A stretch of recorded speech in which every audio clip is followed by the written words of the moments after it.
Even so, vitamins is a very important topic. Although I feel it is the easiest topic ever in biochemistry. You just need to interlink the things, and then ultimately you will understand all the functions and you will remember them forever. So शुरू करते हैं vitamins के साथ. यदि अभी तक subscribe ना किया हो, दोस्तों से शेयर ना किया हो तो जरूर करें.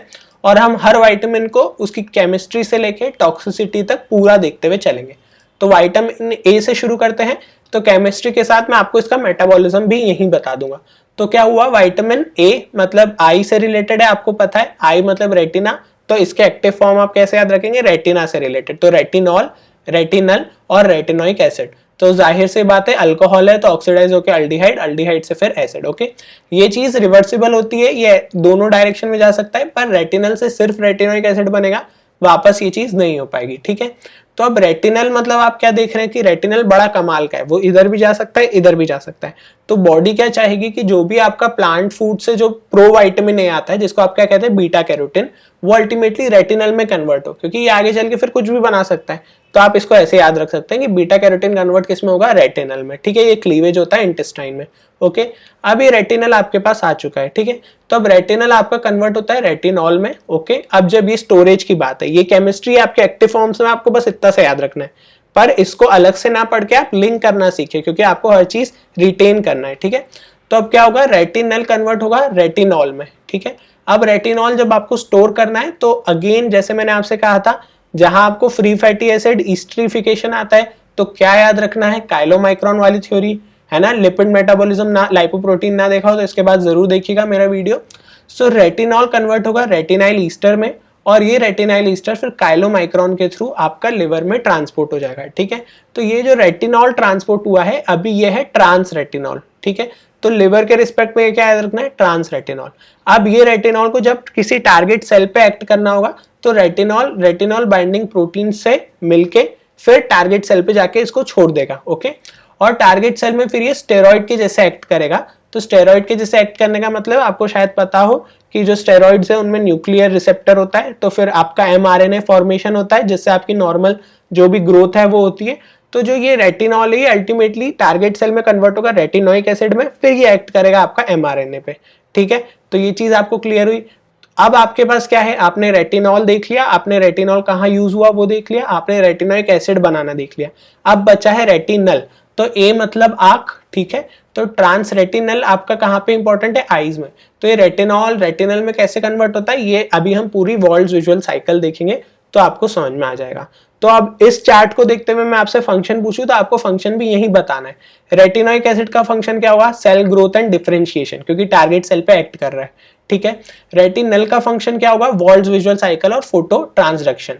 अब यहाँ पे और किसका बताऊं, रेटिनॉल का बताऊं मैं यदि आपको जनरली, तो रेटिनॉल अल्टीमेटली रेटिनाइल ईस्टर्स में कन्वर्ट हो रहा है. रेटिनाइल ईस्टर्स काय के लिए इंपॉर्टेंट होते हैं, ग्लाइकोप्रोटीन्स बनाते हैं, कुछ इंपॉर्टेंट ग्लाइकोप्रोटीन होते हैं उनको बनाते हैं. तो ऐसे करके आप हर कंपोनेंट का एक अपना फंक्शन बता सकते हैं. और रेटिनॉल तो अल्टीमेटली सबको बना ही रहा है, तो वो भी सेल ग्रोथ कराएगा इसे. तो कितना आसान हो गया, अब फंक्शंस आप ही मुझे गिना दीजिए. विजन, ठीक है, cell growth and differentiation. Cell growth हो रही है तो हेल्दी एपिथेलियल टिश्यू बना रहेगा, जब भी उसको शॉर्टेज होगी वो उसको दे देगा. ठीक है, ग्लाइकोप्रोटीन किससे बन रहा है आपको पता चल चुका है. ट्रांसफेरिन एक और याद रख लो, और कोलेस्ट्रॉल सिंथेसिस एक और याद रख लो. उनमें दो चीज में इंपॉर्टेंट होता है ये. और जब आपकी चीजें सिंथेसिस और ये सब अच्छा चलता है तो आपकी इम्यून सिस्टम अच्छा रहता है, तो विटामिन ए उसमें इंपॉर्टेंट है. ठीक है, अब हम विजन वाली वॉल्स विजुअल साइकिल को डिटेल में देखते हैं. एक फंक्शन जो और आपको याद रखना है वो है एंटीऑक्सीडेंट्स. तो अभी एंटीऑक्सीडेंट हर विटामिन मतलब काफी विटामिन में आएगा, तो मैं आपको ऐसे ग्रीन बॉक्स में अलग से हाईलाइट कर दूंगा. अभी के लिए आपको याद रखना है ए जरूर है. ठीक है, अगर आपको बाकी पता है तो बहुत अच्छी बात है, हम आगे और देखेंगे. तो अब वर्ल्ड विजुअल साइकिल में आपको क्या देखना है ये. ठीक है, वर्ल्ड विजुअल साइकिल बेसिकली दो स्टेप है, एक आपका ये और एक आपका ये. तो ये जो आपकी प्राइमरी स्टेप है इसमें क्या है, प्राइमरी स्टेप में नथिंग बट जो आपकी रॉड्स है उसमें रोडोप्सिन है. ओके, तो ये रोडोप्सिन जो आप हैवी प्रोटीन देख रहे हैं, ये बेसिकली रोडोप्सिन किसका बना है, रेटिनल और ऑप्सिन का. मैंने आपसे कहा था आंख में हमेशा रेटिनल आएगा, ए फॉर आंख. ठीक है, तो रेटिनल और ऑप्सिन सिस रेटिनल है. ठीक है, अब जैसे ही फोटोन आया तो इसके कारण क्या हुआ, फोटोन के कारण इसका कॉन्फॉर्मेशन चेंज हुआ और ट्रांस रेटिनल में कन्वर्ट हो गया सिस रेटिनल. ठीक है, ट्रांस रेटिनल और आपका ऑप्सिन. अब ये ट्रांस रेटिनल जो है ये वापस से कन्वर्ट हो जाएगा सिस रेटिनल में. ठीक है, ये एक बेसिक ओवरव्यू है. सिस रेटिनल में कन्वर्ट हो जाएगा, ऑप्सिन वापस आ जाएगा और ये वापस से आपकी साइकिल कंप्लीट हो जाएगी। तो एक बेसिक थिंग है ना। अब इसका क्या मतलब है, क्यों होता है, ये सब हम देखते हैं। तो बेसिकली जो आपको देखना है वो है ये फोटो ट्रांसडक्शन एक्टिवेशन। ऑल्दो ये आपका सीएनएस जो स्पेशल सेंसेस है उसका पार्ट है, बट हम एक बार देख लेते हैं। तो ये काफ़ी जो है शॉर्ट हो रहा है, तो मैं आपको बता देता हूँ कि बेसिकली ये चीज़ क्या होगी। तो अब इसमें क्या होगा, ये हम एक रॉड का आउटर मेम्ब्रेन डिस्क देख रहे हैं, ठीक है। तो अब इसमें आपको कुछ नहीं करना है, बस आपका ये जो एच म्यू है, ये फोटोन है, ये आया, तो ये आपका अभी रॉड सेल है, ये इनएक्टिव है। ये जिसने आया इसको चार्ज कर दिया तो एक्टिव हो गया आर स्टार। ओके, नाउ आपके पास ये क्या है, ये बेसिकली आपका एक ट्रांसड्यूसिन मॉलिक्यूल है और ट्रांसड्यूसिन अभी जीडीपी बाइंडेड है, ठीक है। अब जैसे ये एक्टिवेट हुआ तो यहाँ पे जीडीपी छोड़ देगा, वो एक्टिवेट हो गया, उसमें एनर्जी आ गई, तो वो क्या करेगा, जीटीपी ले लेगा और जीडीपी को छोड़ देगा। ओके, अब फिर ये अल्टीमेटली इस कारण से आपका ट्रांसड्यूसिन एक्टिवेट हो गया। अभी आपका रोडोप्सिन एक्टिवेट हुआ, अब आपका ट्रांसड्यूसिन एक्टिवेट हो गया, और अब ये जब एक्टिवेट हुआ तो इसने बीटा और गामा को छोड़ दिया, तो आपका सिर्फ क्या बचा, अल्फा। ओके, अब ये अल्फा ने क्या करा, ये है आपका फॉस्फोडाइस्ट्रेज एंजाइम, ठीक है। इसका काम क्या रहता है, जो भी आपका साइक्लिक जीएमपी है, साइक्लिक को तोड़ के सिर्फ जीएमपी कर देना, है ना। तो अब ये क्या था, अभी ये इनएक्टिव था क्योंकि इस पे जो गामा यूनिट था ना, ये इसको इनएक्टिव करके रखता था, ठीक है। तो अब अल्फा ये एक्टिवेटेड आपका ट्रांसड्यूसिन, है ना। तो अब ये जाके बाइंड कर जाएगा इस गामा पे, तो ये गामा का रोल खत्म कर देगा। तो अब गामा गया, तो ये देखिए ये चिंगारी जो दिख रही है, ये बेसिकली अब ये एक्टिवेट हो गया, कौन, पीडीई, अल्फा बीटा यूनिट। तो पीडीई एक्टिवेट हो गया, तो सीजीएमपी अब आपका टूटने लगेगा जीएमपी में, मतलब सीजीएमपी का कंसंट्रेशन कम होता जाएगा। सीजीएमपी कहां से बन रहा है, ये आपका जीसी से बन रहा है, जो कि आपको नहीं देखना है, बट सीजीएमपी जैसे भी बन रहा है ये आपका बंद होता जाएगा, मतलब खत्म होता जाएगा। और सीजीएमपी का काम था ये सोडियम चैनल गेट को ओपन रखना।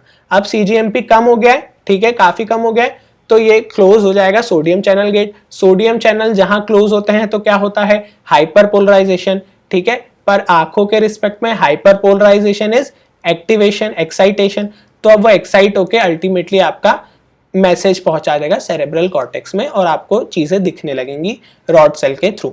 सो ये चीज है, काफी कॉम्प्लेक्स मैकेनिज्म था, आपको इतना नहीं याद रखना है। What you need to know just is कि फोटोन आया, फोटोन के कारण ट्रांसड्यूसिन एक्टिवेट होता है, ट्रांसड्यूसिन एक्टिवेशन के कारण पीडीई एक्टिवेट होता है और वो फिर साइक्लिक जीएमपी का कंसंट्रेशन कम कर देता है, सोडियम चैनल ओपन हो जाते हैं एंड सोडियम चैनल क्लोज हो जाते हैं and this leads to hyperpolarization. So I hope the things are clear. Wald's visual cycle इतना ही है, बाकी मेन तो आप स्पेशल सेंसेस में देखते हैं, but this is sufficient. Okay, so walls visual cycle हो गया, तो अब कुछ नहीं, अब आपको डेफिशिएंसी भी बिल्कुल आसानी से याद होगी। जैसे आपका फंक्शन था आई, ठीक है, नॉर्मल एपिथेलियल, स्किन और ग्रोथ, तो डेफिशिएंसी हुई तो यही अफेक्ट हो जाएंगे। तो आई के रिस्पेक्ट में क्या हुआ, नाइट ब्लाइंडनेस, ज़ीरोफ्थैल्मिया और बाइटॉट स्पॉट, जो आपको थंबनेल बताई थी, these are nothing but your Bitot spot, ठीक है। सो डेफिशिएंसी में क्या होगा, नाइट ब्लाइंडनेस में रॉड गया है तो डिम लाइट में होता है, कोन कलर लाइट में होता है, आई होप इतना पता हो। So night blindness, difficulty to see in dim light. Xerophthalmia में ड्राइनेस हो जाती है, ठीक है। जीरो मतलब आपको पता है, जीरो फाइट्स हम पढ़ते थे ना, डेजर्ट वाले प्लांट्स और वो सब, तो ज़ीरोफ्थैल्मिया मतलब ड्राइनेस हो गई है। और अब ड्राइनेस हो गई है तो कुछ स्पॉट आ जाते हैं, तो बेसिकली व्हाइट ट्रायंगुलर प्लैक्स आ जाएंगे, उसको कहेंगे बाइटॉट स्पॉट, ठीक है। स्किन है तो स्किन का एक्ने, आपने कई सारे एड्स भी देखे होंगे जो कि एंटीऑक्सीडेंट बताते हैं, तो फिर स्किन की क्रीम और ये सब। तो एक्ने के लिए विटामिन ए डेफिशिएंसी, और ग्रोथ है तो ग्रोथ रिटार्डेशन। तो क्या बिल्कुल आसान है डेफिशिएंसी याद करना। टॉक्सिसिटी, टॉक्सिसिटी क्या होता है कि जैसे ही रेटिनॉल का कंसंट्रेशन बढ़ता है तो लाइसोसोमल हाइड्रोलेज का जो है आपका कंसंट्रेशन बढ़ जाता है, ठीक है। तो लाइसोसोमल हाइड्रोलेज मतलब तोड़फोड़ मचाने वाली एंजाइम, ओके। सो ये बढ़ गई है तो अगेन काफी सारे क्लिनिकल मैनिफेस्टेशन होंगे, लाइसोसोम अफेक्ट होंगे तो टॉक्सिसिटी हो जाएगी। और जैसे कि आपका वहां पे एक्ने करा रहा था और अगर नॉर्मल रहता है तो ग्रोथ अच्छी कराता है, अब यहाँ पे आपका कुछ ज्यादा ही है विटामिन है तो कुछ ज्यादा ही ग्रोथ हो रही है, तो अब इतना मॉइस्चर नहीं मिल पा रहा है तो रेडनेस हो जाएगा, ड्राइनेस हो जाएगा, तो एक्सफोलिएटिव डर्मेटाइटिस, या आप इन शॉर्ट डर्मेटाइटिस भी याद रखना चाहे तो रख सकते हैं, ठीक है। तो कितना आसान सा है, आपको बस क्या याद रखना है, सिंपल सा ये साइकिल याद रखी, यहाँ से फंक्शन डिराइव करे, फंक्शन से डेफिशिएंसी डिराइव करी, डेफिशिएंसी से टॉक्सिसिटी डिराइव करी। अब जो एक लास्ट बचा है आरडीए, तो आरडीए जो रिकमेंडेड डाइटरी अलाउंस है वो मैंने सारों का सम अप कर दिया है, इसको आप एक काइंड ऑफ सीरीज बना के याद रख सकते हैं, 600, 200, 10, ओके, और फिर आखिरी वाला 120। अब ये जो है ये बेसिकली मेल का है और ये फीमेल्स का है, और इसमें भी जो बाद में है ये प्रेगनेंसी का है, तो आपको ऑब्वियसली आपको मेल्स फीमेल्स तो लगभग सेम रखना है, प्रेगनेंसी में थोड़ा बढ़ा देना है, तो 600 का 800 कर दीजिए, 200 का 400, 10 का यहाँ पे 8 है और प्रेगनेंसी में 10 है, तो आप 10 भी याद रखेंगे तो this is sufficient, and 120 and 90। तो this is all you need to know in RDA. तो मेरे ख्याल से विटामिन ए पूरा खत्म हो चुका है, अब हम इसी टाइप से आगे विटामिन में बढ़ेंगे। तो आई होप ये लेक्चर आपको मदद किया हो, क्योंकि विटामिन सही में बहुत आसान है, बस ऐसे बहुत सारी थ्योरी देख के हम शायद पढ़ते नहीं है, बाकी बहुत आसान है। तो आप ज़रूर मुझे कमेंट्स करके बताइए वीडियो कैसा रहा, और लाइक होंगे तो अपने आप समझ में आ ही जाएगा। तो अब क्वेश्चन का आंसर है, तो बहुत आसान क्वेश्चन है, कोई भी डेफिशिएंसी सिम्टम बता दीजिए, ठीक है, स्पॉट बताना चाहें तो वो भी बता सकते हैं। तो again thank you, stay safe, stay healthy, और इनिशिएटिव ज़रूर ज़्यादा से ज़्यादा लोगों तक पहुँचाएं। Thank you.